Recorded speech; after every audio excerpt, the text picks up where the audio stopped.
I'm back.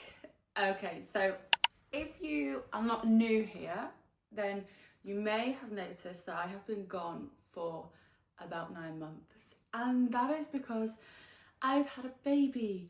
And during my pregnancy, I just did not have the energy to pick up a camera, to edit YouTube, and quite frankly, I wasn't doing an awful lot for my pregnancy. There really wasn't much to show. I was still training, but my training was like once or twice a week in the gym, just keeping active through walks, things like that. I did a 10k race, which was really empowering. But yeah, overall, there wasn't a lot going on, and I just did not have the energy or the motivation to film. However, I am now 6 weeks postpartum, and I am ready to pick up the camera again and just share a little bit about my recovery post-birth back into fitness. So if you are new here, my name's Naomi, and I'm a self-proclaimed hybrid athlete, aka I am an average lifter. No, I'm a better than average lifter, but I'm an average runner. You know what? I'm slightly better than average, slightly better in both fields, but not extraordinary. That's what I am. I like to do high rocks, I like to do half marathons, I like to do challenges that push myself, and that is a little bit about me. And previously to my videos was all about kind of showing my week of workouts or how I was eating, just vlogging my fitness journey, and that is what I intend to carry on doing, but things look very, very different now. So as I mentioned, I'm 6 weeks postpartum, and today I'm going to share my birth story. Now before I start, it's not a positive one, but I do want to share it because it's going to help kind of give the idea of what I'm now doing postpartum in terms of my recovery of my exercises as well. So if you are pregnant and you're watching this because you want to see like a positive birth story, maybe you're a little bit nervous or scared, I would really just come back to this on another date when you've had your baby, because I personally avoided negative or less empowering stories when I was pregnant. It's definitely not something I wanted to listen or read. So if you are pregnant, please just think about whether you do want to consume that sort of information or media. What's the word? I don't know. I can't think. Common fact. I can't think. So yeah, but if you're not and you're like, you know, it helps hearing of people's experiences, then get a cup of tea, get a drink, whatever it is, and sit down. I'm going to tell you about my birth story, and then what I'll be able to do from there on is just share my recovery back into being that hybrid athlete that I really, really enjoyed, entering high roxes and races and pushing myself, and hopefully I'll be back stronger and fitter than before. So baby girl is actually out on a walk with her dad at the moment, so she's not here, but yeah, I'm really excited to have a daughter and to show her what us women are capable of, okay, even after birth. More so after birth, because I have a whole new strength and respect for myself. So yeah, let's get into it. Let's start with the pregnancy. So I found out I was pregnant in September. I got married on August the 16th, and then I did a competition in Manchester with March on Saturday the 6th or 7th or 8th or something like that of September. I was due on my period and I was 2 days late, and I'm usually like clockwork on my period, and I was like spending the whole competition like really stressed, like am I going to come on now? Am I going to come on midway through a race or something? But my period never came, and then the next day I was judging a competition, and let me tell you, the fatigue that I experienced that day was just a fatigue like I'd never felt before. And I just thought, wow, I really pushed myself the day before. I'm due on my period, that's why I feel really crappy. I had so many energy drinks. I've not actually had an energy drink since that day, because I was just like, why am I so tired? I've got to judge this full day of competition that started really early, and I was just absolutely knackered, and I was in a foul mood, but I just thought, I'm tired, I'm due near my period. So after that day of competition judging, me and Simon decided to get pizza, and then on the way home, I was like, I really want a crispy Coke Zero from McDonald's. So we went through to McDonald's. This is, by the way, I'm telling you this because when I started to get an idea that something wasn't right or something was different, shall we say. And the Coke Zero like smelt of someone's like perfume or aftershave, like the lid of it, like really strongly to me, to the point I was like, no, you have to get me another one. Like that is hideous. Like I can smell someone else on it. And it came back and it still smelled the same, like someone's perfume, really, really strong. I was like, I can't drink that. Get that away from me. So that didn't go to plan. And then the next morning, Simon was actually starting a new job and he was cooking sausages, and I walked down the stairs and I was like, oh my goodness, that smells disgusting. What are you doing? He's like, I'm cooking sausages. And I was like, oh, I'm still on my period. Smells are like repulsive to me. Like I'm feeling nauseous. And my boobs had started to change, like my nipples looked like different, and yeah, I was like, okay, this is strange. This hasn't happened before. But it was Simon's first day at work, so I just like, of a new job, so I was like, I can't stress him out or overwhelm him with this right now. So I went and got a test. When he went to work, I went and bought a pregnancy test. And yeah, it was very clearly that I was pregnant, 2 to 3 weeks pregnant. I obviously just missed my period. I have really short periods, around like 21 to 23 days or something. And I'd missed my period. And yeah, I was pregnant. So when Simon came back from work, I told him, and it felt like the longest day ever. Then throughout my pregnancy, you know, I stayed active. I didn't have like Braxton Hicks. I didn't have hip pain. I didn't have I had back pain. I did have back pain, but I had a really easy pregnancy, except for like some nausea and like tiredness and stuff. And I had pregnancy insomnia later on. But overall, I felt like I had a really positive pregnancy. There were no health complications. And that all kind of changed at my 38-week appointment. It was really hot that day, and I went to a 38-week appointment and did my blood pressure, and it was high. But I get a bit of white coat syndrome. I've been taking it at home, and it was my normal kind of blood pressure reading, but then I was there and it was really high. And then we listened to the baby's heart rate, and the lady was listening to the baby's heart rate for like 5 minutes, the midwife I should say. And she was just like, I don't want to worry you, I'm sure it's fine, you're probably just dehydrated because it's warm, but your baby's heart rate's really high, and I've listened to it for 5 minutes and it's not going down. And we got there, they sort of hook you up to listen to your baby's heart rate. The midwife had given me a load of water beforehand. She said, go home, drink loads of water, like hydrate yourself, and the baby's heart rate should come down. And thankfully it did. The baby's heart rate was absolutely fine. I think I was just a little bit dehydrated, which I felt really bad about. And then my blood pressure wasn't going down, and it was like reading like 156 over 110 or something like that, which is high. And they were like, we kind of need you to stay until we get 3 normal readings so you can go over the next 24 hours. And I was like, what, you want me to stay overnight? Like, I was not prepared for that. And they were like, yeah. And I was like, we'll see about that. So, because I was 38 weeks, obviously you can come at any point really from then, like you're pretty much full term. And yeah, anyway, we basically got sent down to the sort of after labour ward unit, and there was no beds or anything for me. So I was just in like this guest waiting room on really uncomfortable seats. We had no food. We got offered some cheese and crackers and a cheese sandwich. And there was a vending machine full of like crisps and chocolate and fizzy drinks. And I just thought to myself, how is this good for my blood pressure? Like, no one's here monitoring me. You've left me to it because you basically said when there's a bed, we'll monitor you, see how things are, da, da, da. So we were left for hours in this like waiting area. I was fuming, and I don't get angry often and I don't complain about things, but I just went to them and said, look, how long am I expected to be here? We're in this waiting room. I'm hungry. I'm 38 weeks pregnant. And I'm here because of my high blood pressure. And I said, this, quite frankly, isn't making me feel calm. And they were like, oh, you know, we're just waiting for a bed, da, da, da. Anyway, I didn't get a bed till about 10 o'clock at night. So it had been about 6 hours until I got a bed. And it was a private room. I was like, thank the Lord. It was a private room. And they did my blood pressure.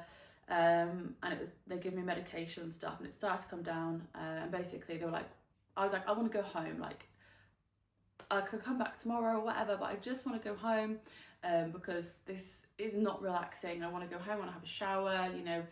They were starting to talk about inductions, and I thought, well, if I am going to have an induction, then like I genuinely want to just be a little bit more prepared and have one last night at home.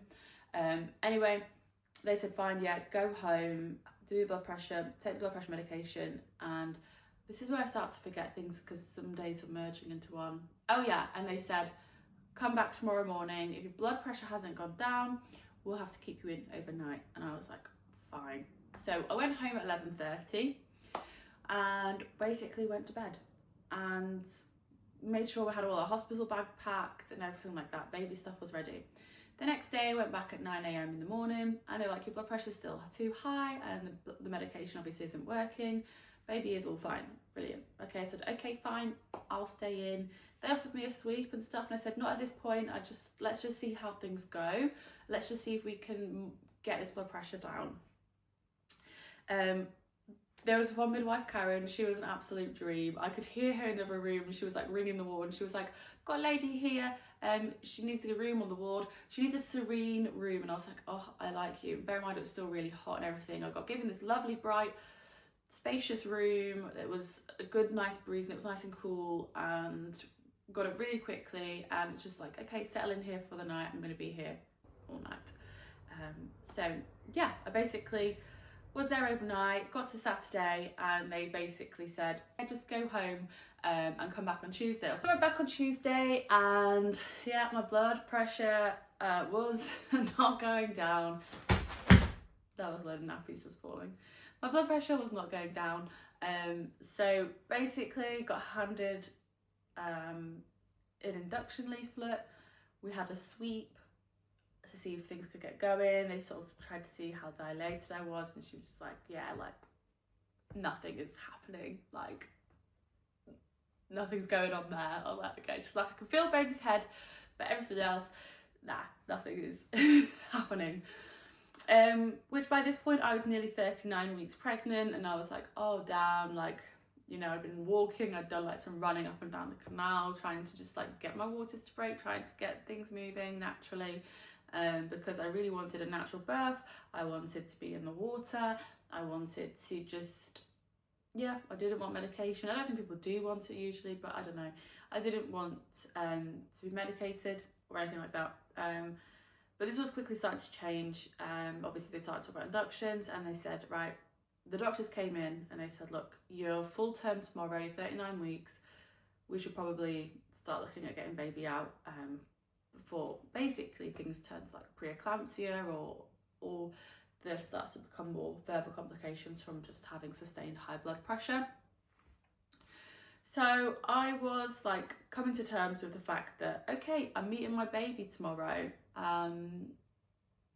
We're getting induced and we're gonna meet our baby. And I was like, awesome, like, I'm excited, because I had heard a lot of negative thing about induction. So I put on my TikTok, like, people, can you tell me your positive induction stories? And this post blew up. I had hundreds of comments of all these positive inductions. So I just went into it thinking, it's all gonna be okay. Which, if you're having an induction, I really hope that is, but unfortunately it seems to go either like one way or the other. Obviously, like, either it's really good, people have a really fast birth, or people have a slow one that ends in a struggle. So the next day, so we go back, we have one final dinner out, because we're like, right, this is gonna be our final meal of just us two, like, we're having a baby tomorrow, what the hell? So the next day I wake up and I'm getting a little bit of like zigzaggy, blurry vision, which is one of the things to look out for preeclampsia. And I rang them and just said, look, I'm in for an induction at 2, but I just wanted to let you know I've woken up and I can just see like blurry lines and things like this. Like, I couldn't read the number very clearly, like it took me ages to try and read the number I had to call for the hospital. And they just said, come in now. So I was like, oh crap, okay, let's go. So off we went. And I was on the labour ward in the delivery room. In this room, it was the clinical one. I think at this hospital they have a couple of more like clinical ones for when you need like high assessments, and then there's other two which we didn't get to see, which is more about where the birthing pools are. It's more like a birthing suite rather than like a delivery room. And it was this disgusting green colour and it was purple. I was like, this is not relaxing, there's a lot going on. But anyway, so they said, do you know which induction you want to go for? And I said, let's try the balloon induction first, which if anybody doesn't know what that is, I'll put a bit more information on the screen because I might get this wrong. Basically a mechanical way of trying to dilate you to try and get things moving. So it's not hormones, it's more just mechanical. Now the midwife tried to put that in and it just came out straight away. So she tried again, and again it wasn't comfortable. It's not like she was putting it in, it was coming straight out. She's like, put it in. And then it just came out again. And she did this twice. She used 2 different balloons and she was like, it's not staying in, like it's just not staying in you. And I was like, okay, so what now? And she was like, well, do you want to try the other method, which is basically a hormonal one? It basically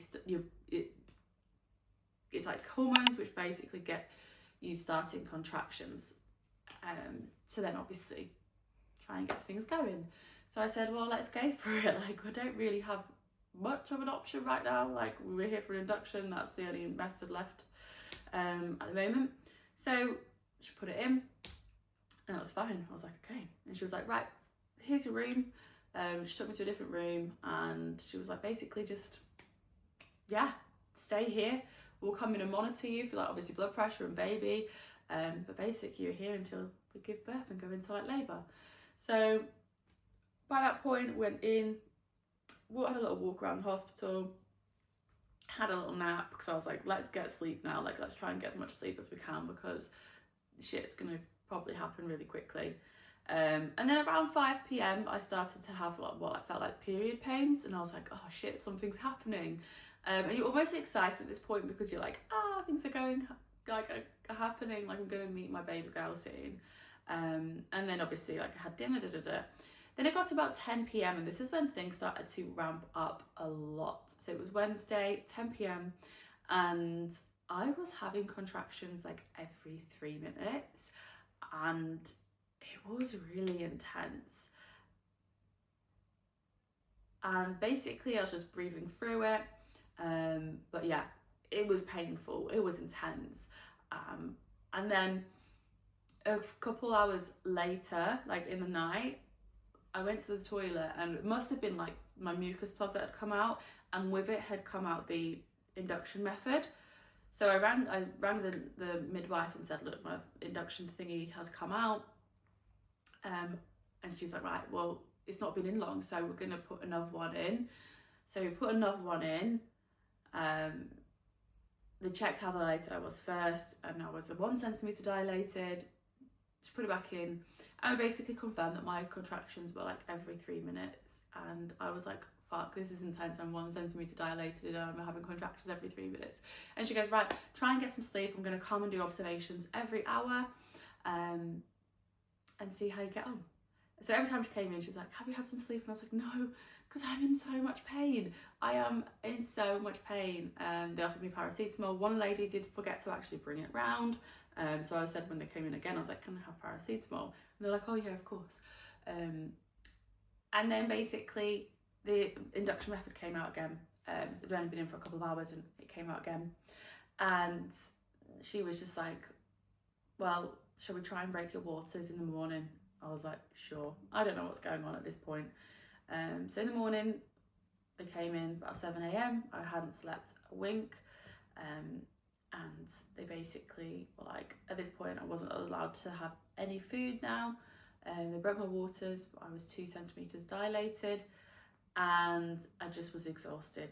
Simon was exhausted. I was exhausted, and I was just starting to feel a little bit downbeat about things. So then after my water's broken, I'm in this delivery room, and it wasn't exactly how I like wanted things. It was very like bright. It wasn't very calming. And what I tried to do was I had my water bottle, everything like on my table, like ready that I wanted to grab and just sort of help me through any contractions. Or I was watching Brooklyn Nine-Nine because it's upbeat, it's something familiar, and it was just helping me relax through the contractions. Anyway, the midwife comes in and she goes, I'm going to need this table. I need it for my notes. I was shook. Honestly, it shook me so much. I was like, hang on a second, like, what? And then on top of that, I had a student midwife with me. Now, I understand that midwives need to learn somehow. I wish I'd put on my birth preferences. Now, I had a birth preference list rather than a birth plan, because obviously I know things don't always go to plan, which they didn't. I wish I'd put on my birth preferences, no student midwives. Now, that might sound a little bit harsh, but for my first birth, with not knowing what was going on and things not going the right way, it just really didn't feel like the right time to have somebody there learning, and she was very much learning.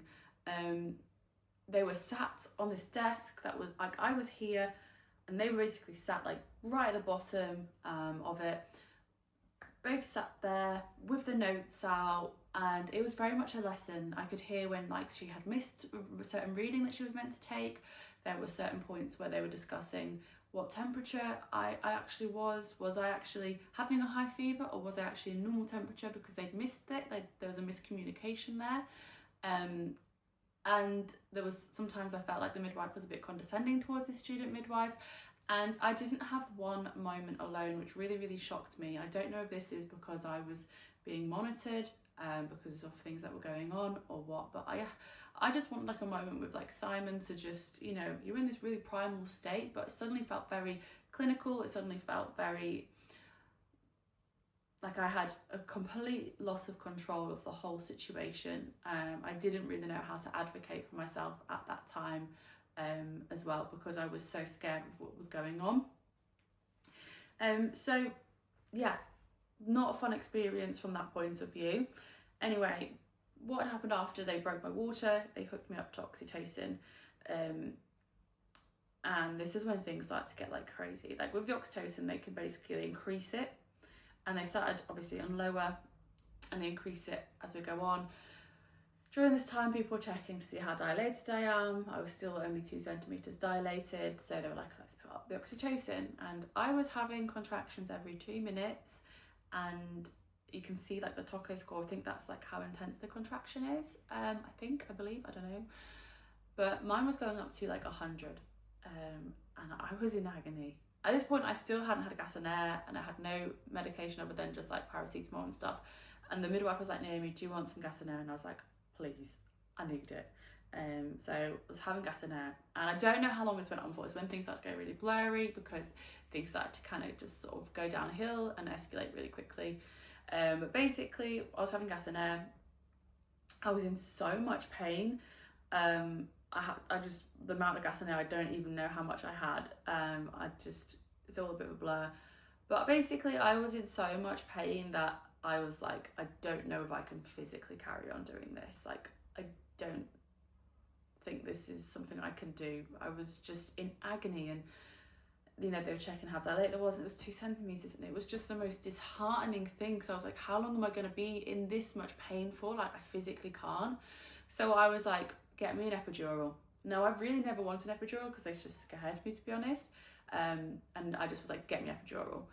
And they were like, yeah, he's on his way, he's on his way. I was like, no, he needs to come now. Like, I need that epidural. I was in so much pain from these contractions, and they were so frequent. Anyway, he came, and just the anaesthetist, I think that's how you say it.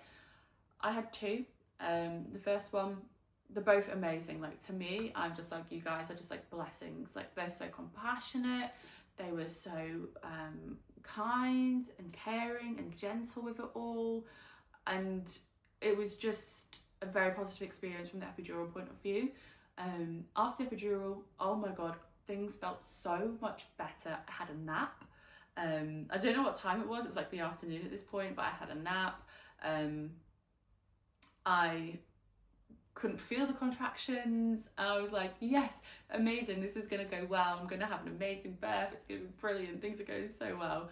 And then a couple hours later, after, you know, I was like starting to feel myself again, I just went really, really cold, and I just could not stop shaking. I could not stop shivering. I was freezing. And I was really, really scared. I thought, oh my goodness, I've got a really bad infection here, and things are gonna go really, really badly. Like, I was like, am I gonna die? Like, honestly, never felt the cold like it. Simon had to be like, can we get her some blankets? Because no one was like getting me anything. I literally was like, so they were putting like towels on me, they were putting blankets on me, like layering me up. I must have had layers and layers of. Baby's heart rate was going up and up and up, so that was really scary. And basically it got to a point like I was shivering so badly. The student midwife actually left the room at this point. I think I traumatized her with what was going on, the pain I was in, the like shivering, yeah, and the baby's heart rate going up. She actually left the room. I think she was traumatized. So baby's heart rate was going up and it wasn't stabilizing. I was still like shivering like crazy.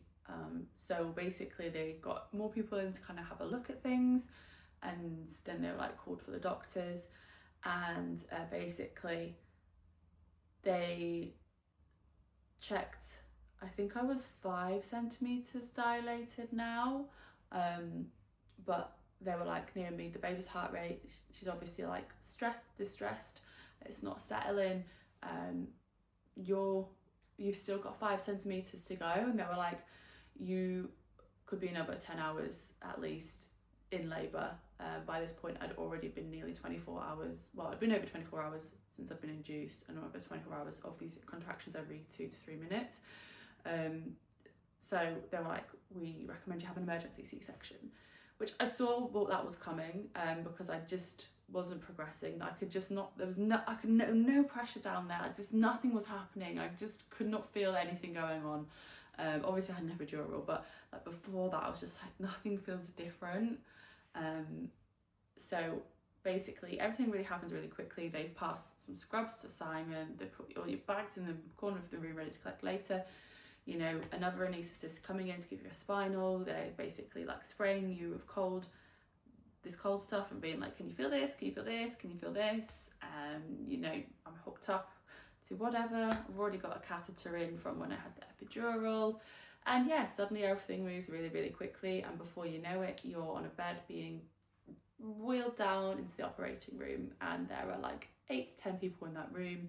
Everyone's getting ready to do their thing. You're just lying there completely hopeless on the bed because, helpless or hopeless, I don't know. You can't feel anything, like my legs can't move, I can't feel a thing. And they go have a debrief in the corner of the room. They were like, do you want music? I was like, no, I'm overstimulated. Like, I don't even listen to music on my races. Like, I'd rather like just not listen to anything and just like zone out. And they put the thingy up, and yeah, before you know it, you're getting cut open. And the way I would describe a C-section is you can't feel anything, but like you can feel that people are inside you. Like you can feel like tugging. Like if I was a purse and someone was like rummaging around a handbag, you feel like someone's rummaging around a handbag, like you are the handbag. Like that is the only way I could describe it. It was really, really weird. Basically, because baby was like, she was head down and like in my cervix, they had to like pull her out. So it took a little bit longer than usual. So I was really worried. I was just like, oh my goodness, I just want to hear this cry. And like, they were like, baby's coming, like baby's out. And within a minute, she started crying, and it was just like the biggest relief ever. It was just like so weird. It's just like my whole life has just completely changed, just like in the second. Woo! I'm speaking fast because it will stop me from being emotional. And if I feel like I'm just like talking about this so like blatantly, it's because like I've processed it, I've spoken about it a lot, I've written it down, I've gone through those emotions, but we'll talk about that kind of afterwards, like if you're in a place where you're struggling or gone through something similar and you just like feel like there's no light at the end of the tunnel, like we'll go through that at the end, because there is light at the end of the tunnel. It does get better, and it does get better quite quickly for me anyway. So yeah, baby was born, and this is the heartbreaking bit, is like she was held over the screen and like I just basically touched her feet, and that's all I was allowed to touch at that point. And they took her over to do like measurements and stuff, and Simon was like holding my hands the whole time. He was like, I was like, his head was on mine, holding my hands the whole time, and I said, go and be with our baby, like go, which I'm sure was really hard for him to have to sort of like leave me just sort of like lying there like organs out, belly open. But I was like, go to baby please. And he got to have and I was like, do skin to skin, all that stuff, so she feels that. So he got to have like an hour of skin to skin whilst I was basically getting stitched up for like another hour. And within this time I got the shakes, I started to feel sick, I could see my heart rate going up, and I thought I was going to die again. I was just like lied there with like a sick bucket in my face kind of thing, and yeah, it was not very nice because all I wanted to do was like hold my baby. But then after the C-section, they bring down, you're all stitched up, they bring down that blue curtain, and the weirdest thing is when they move you onto the bed that you're going to get wheeled off on, and like everyone goes 3, 2, 1, you can't feel a thing, you feel so heavy, and it's just crazy. And then they put baby on me, and all I could do was like hold her because I was like, I can't feel my legs, I can't feel my legs, I can't feel anything. And they were like, yeah, that's fine, don't worry, that's normal. And I was like, I can't feel my legs, like, will I feel movement in them again? They were like, yeah, you will. And I've basically got all these wires attached to me and all of this stuff, and like you're holding a baby but you can't hold it properly because you've just got so much attached to you, you can't move because your legs can't move. And it was just the weirdest feeling. It was definitely not how I imagined things, but obviously I'm just really happy that baby girl was all good, and I was as well. But basically I lost like 1 litre of blood. Didn't need any iron tablets or iron things or anything like that, so thank you body for doing your thing. But yeah, I lost 1 litre of blood, and yeah, that was it really. Breastfed straight away, which I was really fortunate to be able to do considering all the medication that I had. Afterwards, getting up for the first time was horrific. I was like, felt really, really faint, thought I was going to pass out, thought I was going to be sick. It was so painful to move. It was really painful to breastfeed, like just hard, because it was just like, I feel like I can't do anything properly. And yeah, it was just, and the itches afterwards, oh my god, no one tells you. I was like, why am I so itchy? I'm so itchy. And then like somebody told me afterwards like that it can do that. So I was like, I'm so itchy. I felt like tearing my face off. But yeah, we stayed in hospital for 2 nights and we went home. My mum was there straight away, which was amazing. I don't know what we'd have done without her being there. She was cooking for us. She'd like made sure our bed was all made. For a few weeks afterwards, it was really, really difficult because I couldn't get out of bed quickly at all, really. It would take a long time. So if baby was crying, like it was always on Simon to get her and then pass her to me if she needed feeding. It was always on Simon to change her nappy because I couldn't do that. And I felt absolutely useless. I felt I was failing as a mum. I was failing my child. Seeing everybody else be able to bath her and change her nappies and like pick her up when she was crying immediately, like that broke my heart a little bit. But you know, we've changed plenty of nappies now. And yeah, it was really, really hard. I'm getting a bit emotional now, but it was really, really hard those first few weeks because you just are so, like, you can barely walk, you can't like carry her down the stairs because you're just able to do the stairs yourself. So if you are in that space and you're like, this is horrific, it does get better. I'm nearly 7 weeks postpartum, still waiting for my doctor's appointment. They're absolutely useless around here. Still waiting for my doctor's appointment to like clear me for stuff, but it does get better. And just talk about it with somebody, whether it is your health visitor, the midwives, your partner, your friends, whoever you have as your like soundboard. Talk to people about your feelings, because it does get better.